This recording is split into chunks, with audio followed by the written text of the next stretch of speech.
Hello there. Thank you for joining us today. I'm Marche, the webinar director here at Advice Chaser.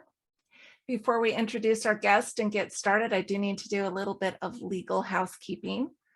Advice Chaser, the host of this webinar, is not a registered investment advisor. We cannot and do not give financial advice. Today's presentation is for educational purposes only and cannot be considered advice for any person's individual situation. Advice Chaser regularly hosts informative webinars, such as this one, featuring a variety of knowledgeable professionals, many of whom are licensed advisors. Any opinions, ideas, jokes, or principles expressed by presenters are their own, and however true, funny, or interesting, are not endorsed by Advice Chaser. Please do not act on the information you hear today without consulting a qualified financial professional. Well, we are thrilled to bring you today's educational event. Attendees are muted, but we do encourage you to ask questions using the chat box. And if you ask a question in the chat box, go ahead and leave your contact information as well, especially if we can't get to your question during our presentation. I will tell you, we do have a Q&A period at the end of the presentation, but you're welcome to ask your questions as we go along when they occur to you. And if we can answer them right away, we will. If not, we'll keep them to the Q&A period. We want this experience to be as educational as possible, so please don't hesitate to ask for clarification or expansion of the material. We'll be happy to oblige. Well, I'd love to introduce you to our speaker today. Let me get his picture up here. Sean McElderry is the CEO and founder of Monarch Wealth and Retirement Strategies. He is a certified financial fiduciary and has over 20 years of experience in the financial services industry. As financial professionals, Sean and his team are committed to helping people create solutions for their retirement assets. Once they understand risk tolerance, time horizon, and goals, they work to develop a program that carefully balances investment strategies with preserving principal. And Sean, I know you've been a guest of Advice Chaser several times. We're happy to have you back. And some of your presentations have been our most popular. So I hope that the attendees will enjoy today's presentation. So I'll turn the time over to you. Thank you, Marche. Welcome everyone, and thank you for coming today. I know it's always challenging to squeeze these types of things into our busy schedules, but I think that our goal today is see if we can really help you get something out of it that is going to be useful in you understanding a little bit more about one of the biggest questions that we get asked as advisors, and quite oftentimes not asked, because a lot of times people have a kind of a fear of really, asking and understanding this stuff because they think they're going to be judged, or, maybe it would just be that they should know it. So we'll kind of jump right into this here, and, please ask questions. Understand that, some of this can be very convoluted. Fees are going to vary everywhere. So I'm going to try to cover it from, a high level, and then we'll dig into it, as the topic kind of goes on. Why should you understand how your advisor gets paid? Well, this is probably one of the biggest things people think about. And I think, really just having a basic concept of how fees work and how an advisor pays is very important. So we're going to talk about the different categories today of commission, fee-based, all that as we go through it.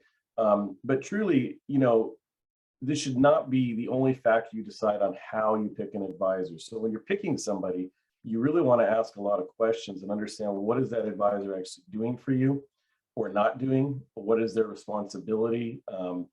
Are they choosing things for you that are going to be in the best interest of you, or are you uncertain of that? So that all kind of gets tied into how the advisor gets paid and what their responsibility is to you. So, a lot of times when people say, hey, well, how do you get paid? And they think about this idea of fees. Marche put this slide together to kind of illustrate what I was explaining to her on this, which I think she did a great job. Is a lot of advisors think of this very simple terms of, you're paying me a fee to manage the money.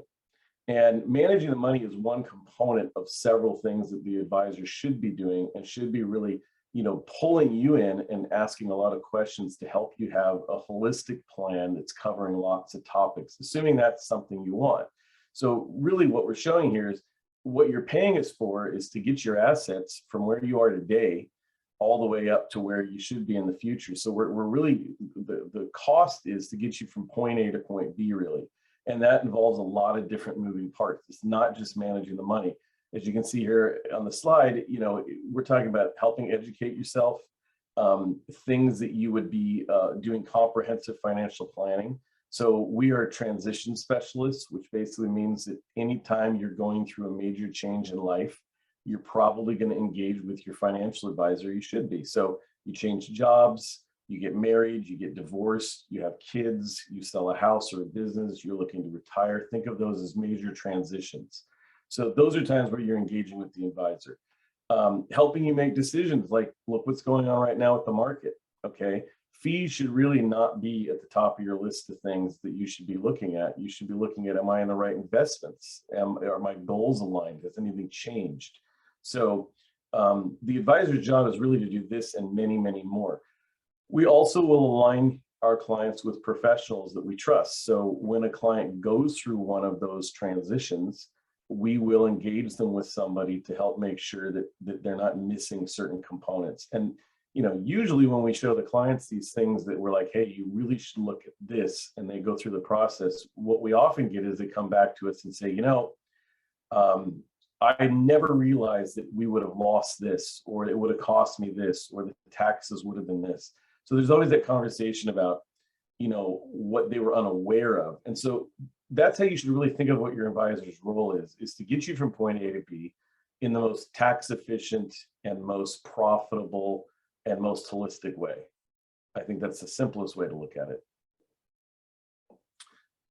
So the types of compensation, these are four that we'll talk about today, but I'm sure there's a couple others out there that somebody's doing. Commission-based is something that when I started in the industry 23 years ago was very popular. This is where you're just paying for a product, basically. So it would be like you calling up more of a stockbroker type individual. You'd be saying, hey, I'd like to buy this. They would charge you a cost for it. And then that would be it. Hourly project based, we'll go over that in detail.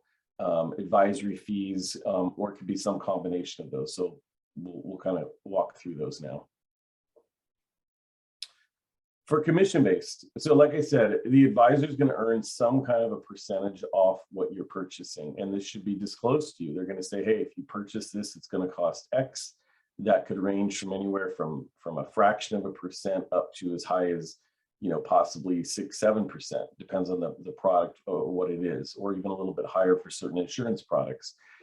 Usually you will see this nowadays with insurance products because most advisors that are in business today have the ability to do all of these types of things, but insurance is more commonly commission-based. They're just starting now to come out with a fee-based version of insurance, but it's not as common.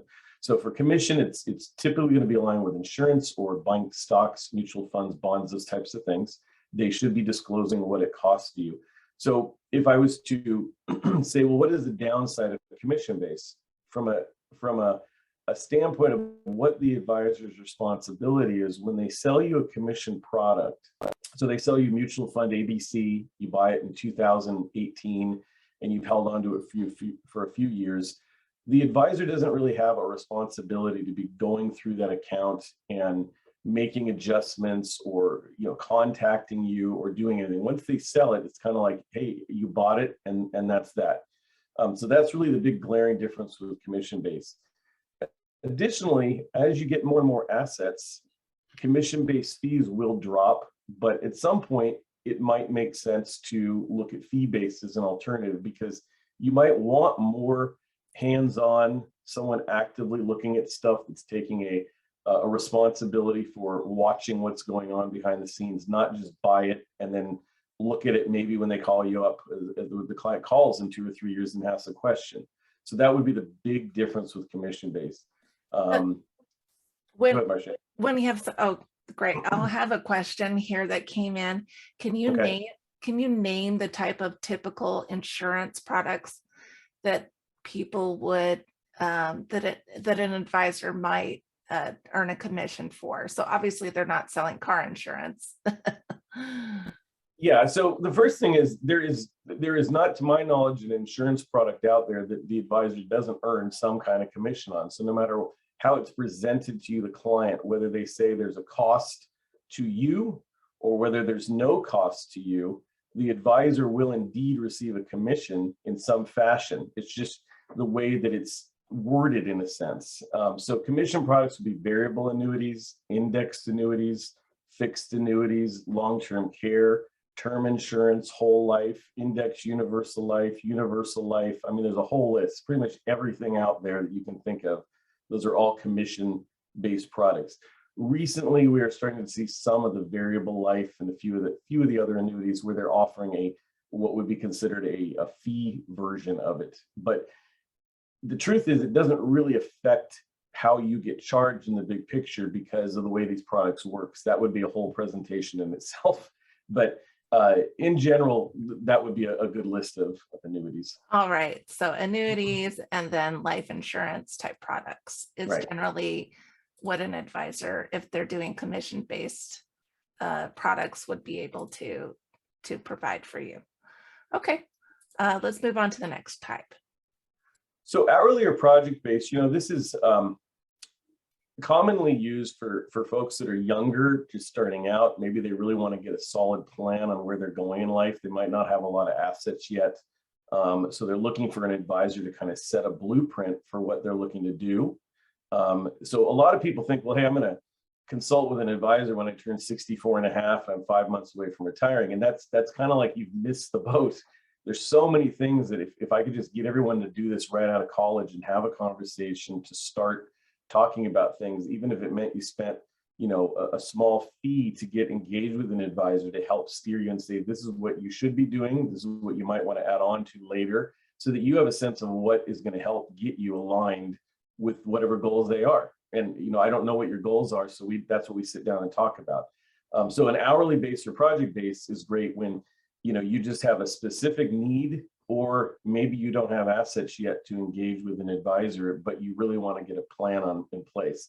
Like it says here in the bullet points, of course, there's no ongoing long-term advice. You're going to be engaging similar like you would with an attorney or a CPA.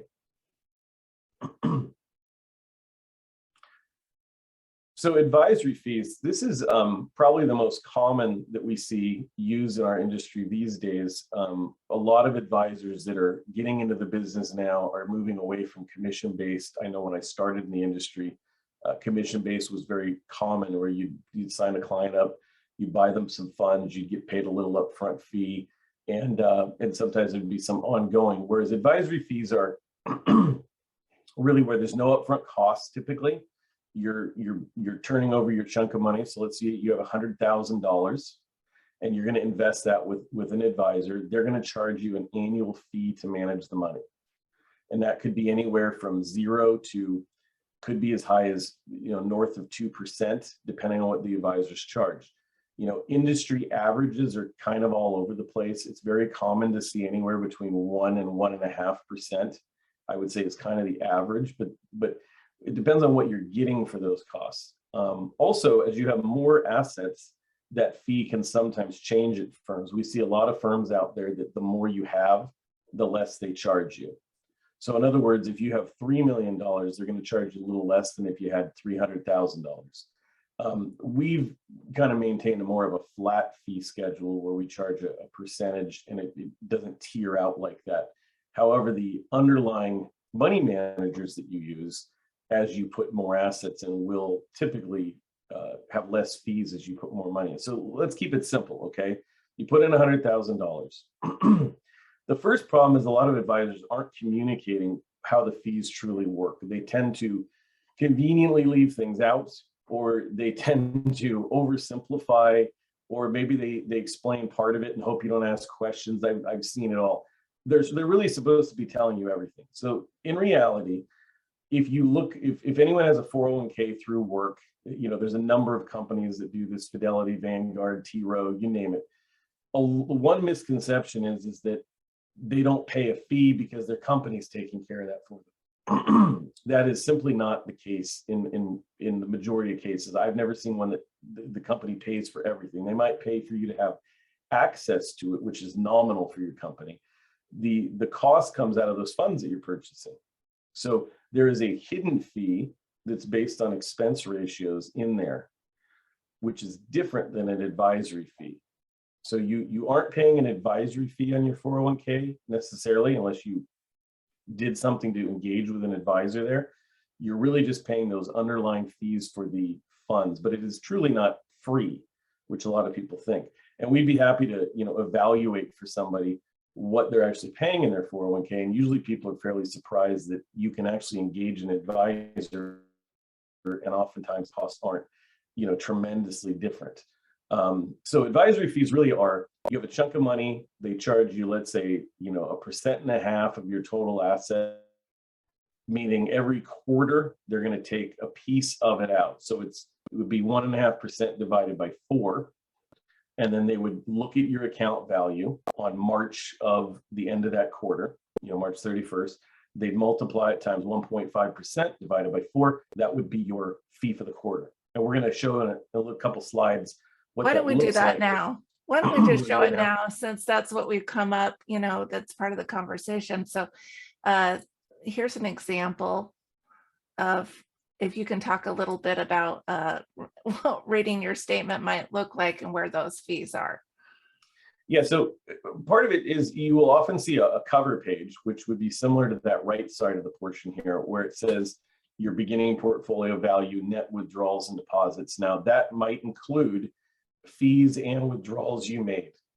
Okay, so if you took out $1,000, for example, and maybe the fee was $296, that could represent that. You always want to double check if it corresponds on your statement, but oftentimes I've seen some where they actually show a separate line for fees on the front page as well. Some of them don't. This particular one doesn't. But then what you have to do is go through your transactions. So the part that's confusing is oftentimes that first page of a statement will have 1, 2, 3 accounts listed, kind of your home page. As you go through the statement, you're going to go through the holdings of, let's say you have an IRA, and you'd go through the holdings. Then once you get through those holdings, you're going to get to a transaction section for the IRA, for example. And then you would look through and look for something that looks like this. Some firms will break it up monthly, just so it's a little more convenient, so you see it every month.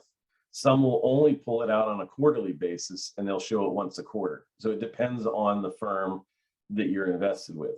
But the trick here is that might not be the only fee, because if you have multiple accounts, you've got to go down to the next section where you get to your Roth IRA or your individual or your trust or whatever else you have, and then add all those up. And so, oftentimes people, you'd be amazed at how many times I ask people, what are you paying your advisor? And they kind of glaze over and they're like, I don't know. So that's probably the wrong answer. I mean, you should know what you're paying them, at least as just generically, hey, I'm paying 1%, 2%, whatever that is. I've seen clients that had no idea what they were paying, and we did an analysis on their statements like this, and they were paying easily double what it would cost at a typical firm. Okay, so it's really important to know what you're paying, because sometimes this stuff can kind of creep up on you, or if you don't ask enough questions, the advisor just might charge you some fee that is not, competitive.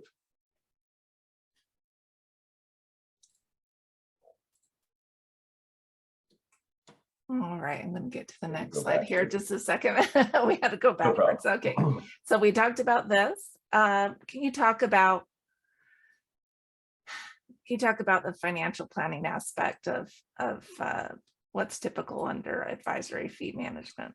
Yeah, so with advisory fees, when you're engaging with a financial advisor, there's a few things. We're certified financial fiduciaries, which first of all means that when we choose investments through part of the plan, we've taken an oath to do what's best for the client, meaning we're choosing things that are going to benefit the client. So when they come to us, we're really looking at all the different moving parts of, do they need insurance? Are they paying for insurance they don't need? Do they need long-term care? Do they even understand what that is? Many people don't, and they just kind of overlook it. Do they have too many accounts spread all over the place?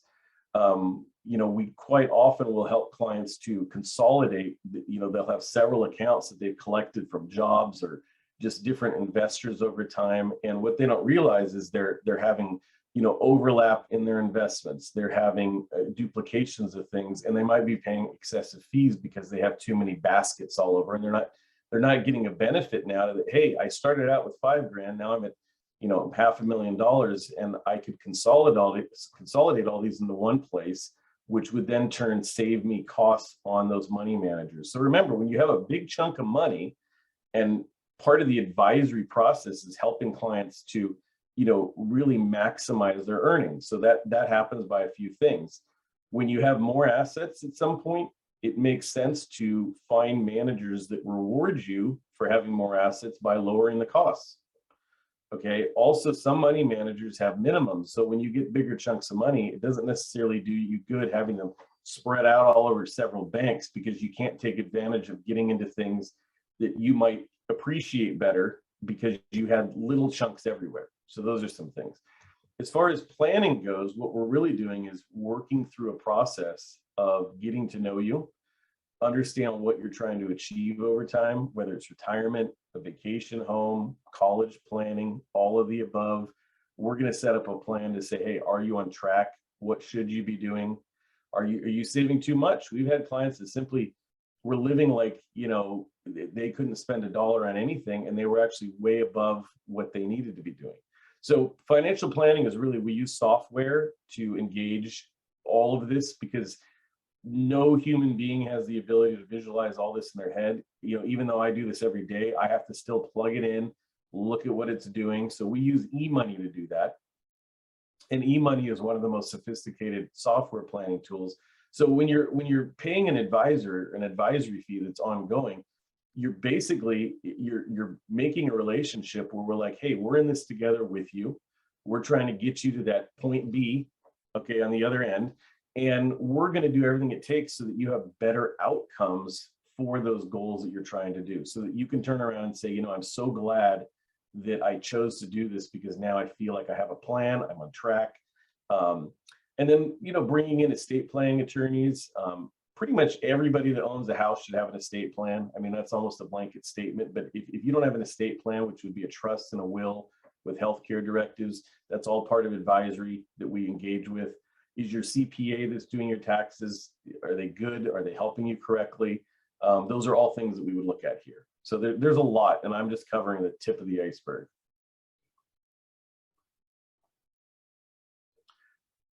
So this is a common thing you'll see if you go down the Google rabbit hole online, and I say that in jest, but that we have so much information at hand right now that I think one thing that's important to understand is when it comes to the financial world, you can Google almost anything and find someone bashing the other person and vice versa, someone saying it's great.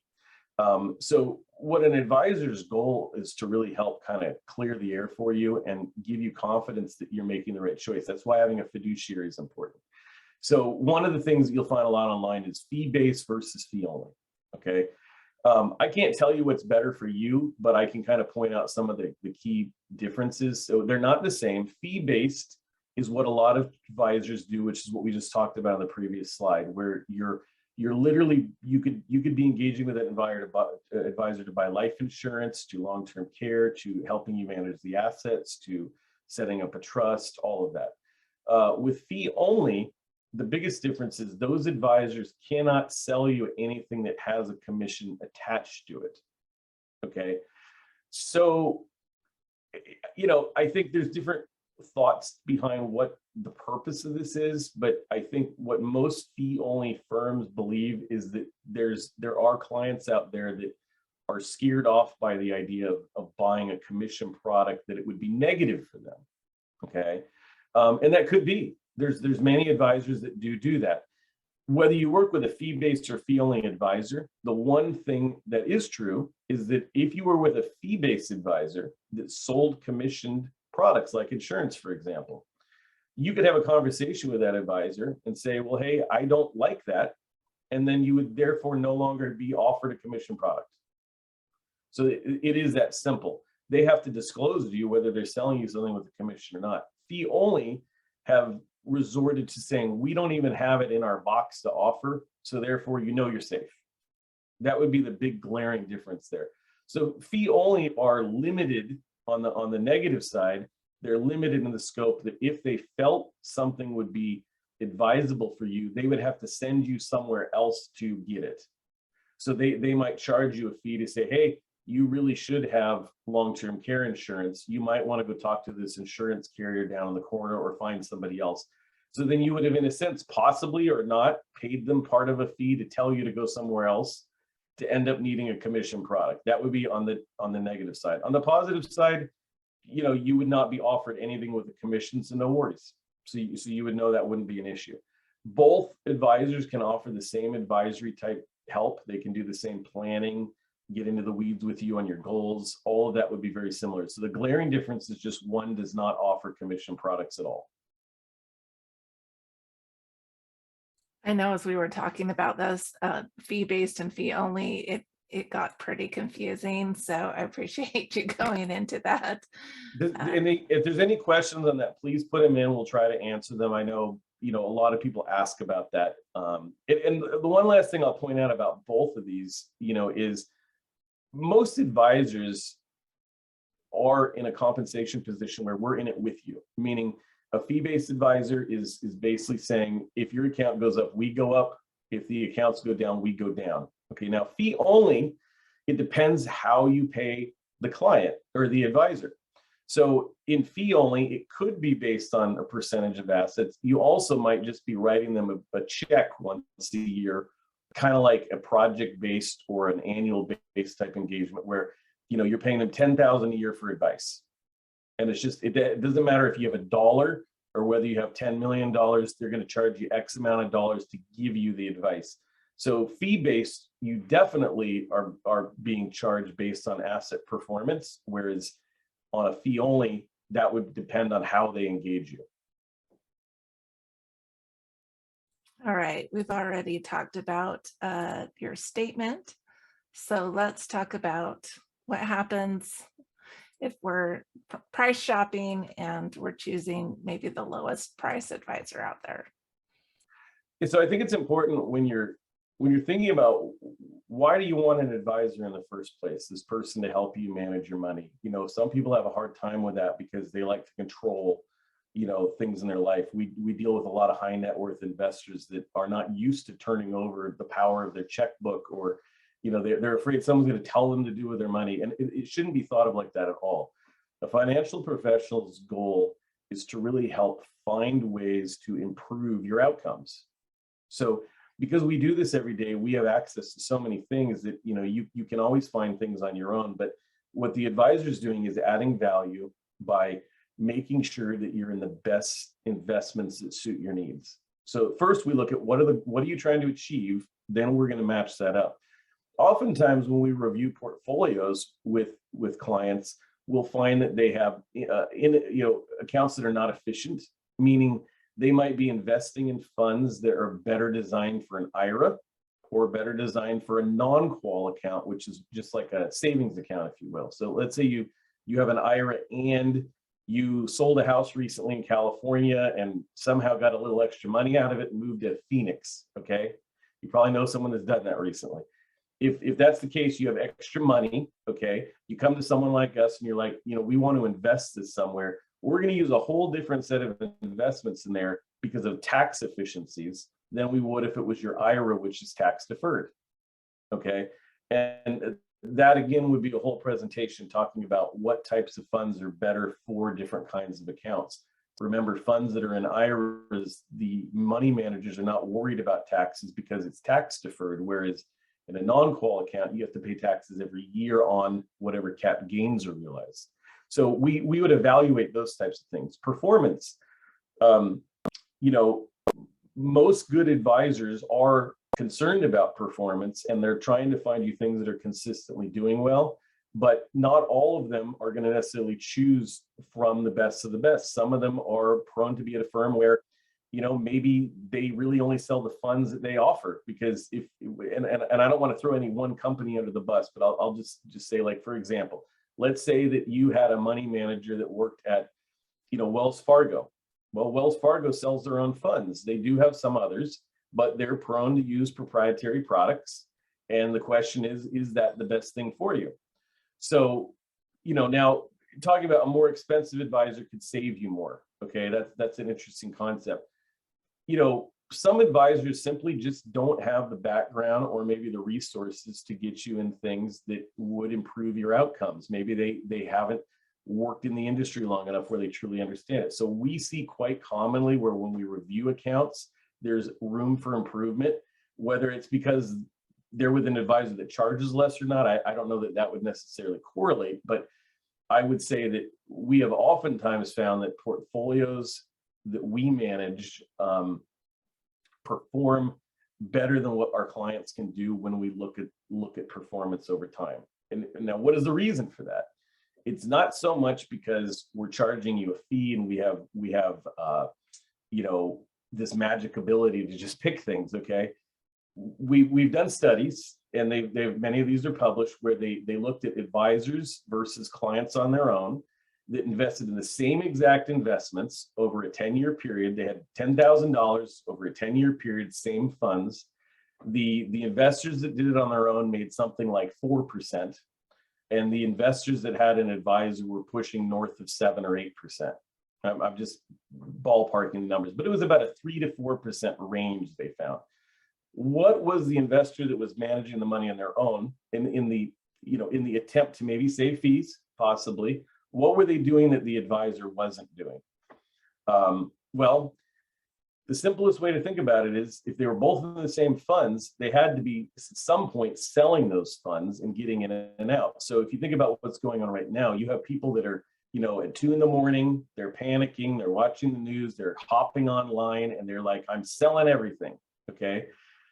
Now, if you have an advisor, they're going to try to talk you off the ledge, help you understand that maybe you want to rethink that. And so we found that very much is true. The clients that stay in through the storm, and we can help keep them in the right place. Now, it doesn't mean we won't make changes from time to time, but it is important to remember that emotions play a big part in what you do. So having a good advisor that's very confident in what they're doing and helping you achieve your goals, if you're paying a little extra compared to doing it on your own, I really believe that you're going to have better outcomes at the end of the day. Would you buy a more expensive product if you get you better results? So I used to have this quite a bit. When we used to sell funds individually, and we kind of put a portfolio together, we'd show the client, and we do this still today, just a little differently. We'd show them funds where there was a performance of X amount, and another one with let's say one was making 15% and one was making 20% over a 10-year period. Let's just say, it doesn't matter what the numbers are. And then we'd show them the cost. We'd say, well, after we went through a whole conversation with fees where they didn't want to pay more, they wanted the cheapest thing we could get them. We'd say, well, look, this fund costs 1%, this one costs 1.5. And the one that was charging more had a higher return. Well, suddenly they'd say, well, we'll take the one that was making 20%. Okay, so there is value there. It's not so much about the fee. Fees are only an issue if there's no value. So what our job is to show you as an advisor, we're going to add you a lot of value and make this portfolio do the best under every circumstance we can. We can never guarantee one thing versus another, but over time, if you consistently have good results and you're paying your advisor versus doing it on your own, you should hopefully do better. And the fee shouldn't be that big of an issue. That should be the takeaway there. All right, we're going to go ahead and open up for questions. We do have quite a few that came in. On fees, really, Marcia? It's good to know how your advisor's being paid. So this is really great. What is the typical advisor fee in the industry? Well, if you're talking about fee-based, which is a common way this is done, we quite often see, I'd say average these days, is probably somewhere between 1 and 1.5%. It's hard to answer that because things have changed a lot. There's many firms now that have tiered fee schedules where isn't so much an average, but it's a factor of how much money you have. So at some of the bigger firms now, if you had $20,000, you might be paying 2%, whereas if you had $2 million, you might be paying 1%. Okay. I think that if you're paying anywhere between 1 and 1.5%, I think you're in the right window. I don't think that, especially if you have less money, there's no reason you should be paying 2%. You should look for an advisor that's going to offer you better costs, because getting it down below 1.5 would be the goal for me. I think anywhere between 1 and 1.5 is kind of a good average. All right. Is there a minimum is there a minimum income or asset level required when starting out with a financial advisor?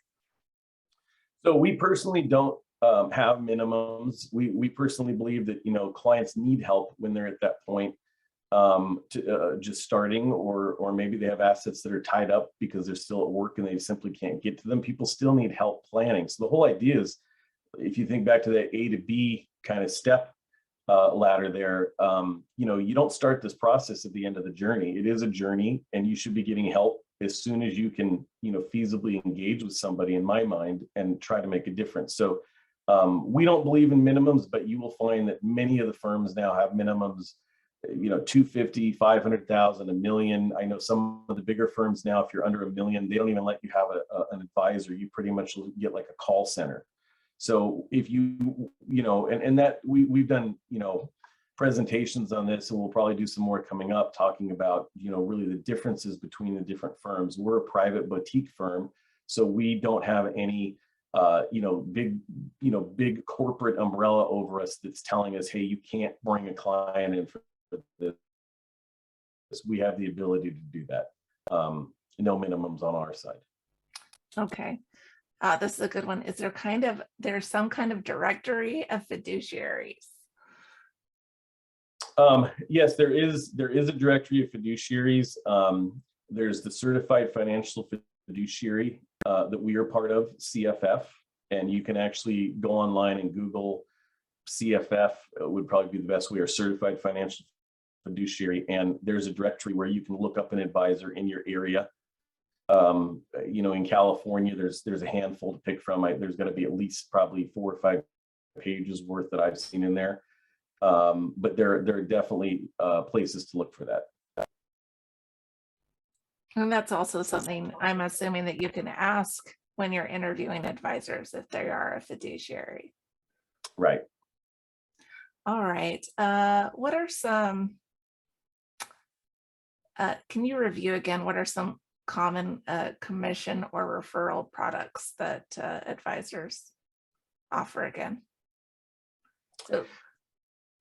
So commission products is really where you might be engaging with an advisor to buy a mutual fund, and they charge you what would be known as a commission in some fashion. It's usually in the form of either an upfront or a back-end commission. So what I would tell everybody is, if you have an advisor that has you in A, B, or C shares, if you look at your statements and you're not paying them a management fee, like I explained earlier, then you probably have some kind of commission product.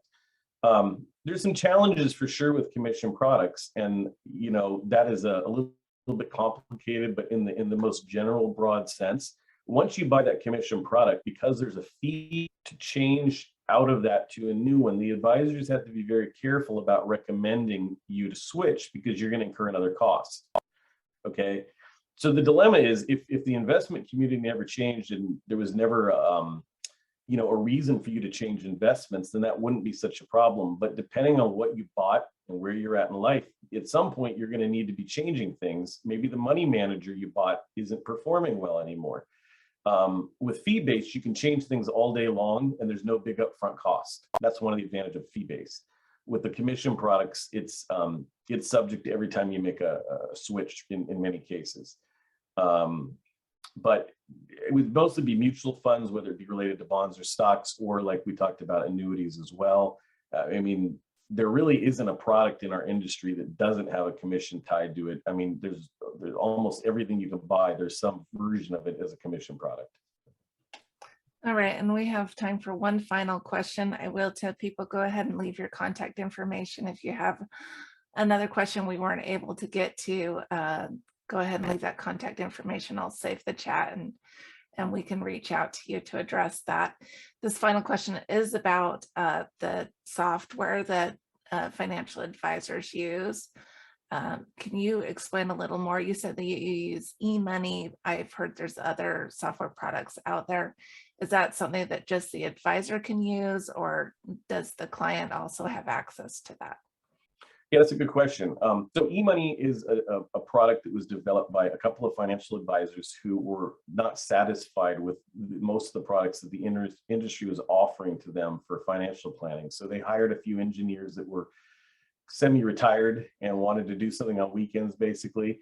And they started developing this product, and it was something they were just going to use in-house. And it turned into a full project that these engineers now became full-time employees, and they created eMoney. eMoney became so popular, and it turned out to be such a good product that Fidelity actually bought it from this group several years back. So Fidelity actually owns eMoney, but all advisors have the ability to use it. There is a few other programs out there, Money Guide. There's a few others that I can't think of at the moment, but we like eMoney because it allows the client to be engaged with it as well. I think that a lot of people, especially people who might want to do it themselves, don't understand that, the financial software that advisors use isn't necessarily something that's ready for like a kind of consumer base. It's specific to the industry. And I know that from other advisors I've talked to, there's lots of other products out there, and they also have client side as well. But to subscribe to it yourself is cost prohibitive, because a firm would be paying a hefty fee in order to access that. Plus, it's nice too, because we actually take our clients through, we set it up, we spend time basically building you a custom portal based on all of your assets and net worth and goals and everything. And so you have someone that's kind of guiding you through the process. And then once it's live, now you have an active, or I should say interactive site that adjusts as you are, just going through your daily life. So as your bills get paid down, those are automatically reflecting on there, which raises your net worth. And if you buy something, your assets will adjust. A lot of people love it because they can see what purchases that they'd like to do will affect their total net worth in retirement. So like, hey, can we really afford that RV? Let's plug it in. And we can help you with that, of course, but you could do simple things on your own without, you're not going to break it, Yeah. So kind of gaming out your future. Okay, this is that scenario. This is this scenario. And that can be valuable in that conversation with your advisor, but you can also do it on your own is what I'm one hearing. last thing I'll point out that I should have covered on a slide back that I think is important, especially with, and I'll just say this, look, with the market going the way it is right now, I think everybody has this top of mind. Don't get so caught up on fees in the big picture. Think about, like, am I in the right investments? Am I making the right decisions? Am I focused on the long term and not worry about what's sitting right in front of me today? And an advisor can help steer you that way and kind of take some of that stress down by helping gauge whether you need an adjustment. And remember that if you're ever in an account that you're in the belief that there's no cost, I find oftentimes those can be some of the most expensive accounts, because we're not really truly understanding what we're paying. Those accounts oftentimes have hidden fees, which is important to understand. So that's something that if you want to learn more detail on, we should probably do a part 2 on fees at some point, because it is a long conversation. But hidden fees are something that everybody should know about and understand, because whether you're in a 401k through work and you just think, hey, I'm not being charged for this, you are. So you want to make sure that there's value to whatever you have and you're getting the best options for you. And I'd say that's the main thing to focus on. And don't let emotion get in the way of good decisions right now, because when people get scared, they make bad decisions. And I think we're going to be doing a presentation on something we call emotional EKG coming up, where we're talking about how your emotion comes into investing. So that's something we could look in the future. Well, that's all the time we have today. Sean, I want to thank you so much for being here. I want to thank our attendees for such good questions. Those are great. As I'm doing the outro here, feel free to ask more questions. Sean and I visit after this, and so we'll be able to chat a little bit if we get some more questions in, and then we can reach out to you after today's event. So let's go ahead and get this next screen up. I want to thank the organizations that have made this webinar possible, and also to attendees, look for a link to a replay of this event soon, and you're welcome to share that link with your friends and family. Here at Advice Chaser, we're all about helping you find a financial advisor who's a great fit for your life and your financial questions. Our matching service is free to you, and every one of our advisor partners has agreed to offer a free initial consultation to anyone we refer them to. So all you have to do is go to advicechaser.com, click on the link that says Find an Advisor, and we'll take care of you from there. So once again, from Advice Chaser, thank you so much for coming, and we will see you at another webinar soon. Goodbye, everyone. Thank you.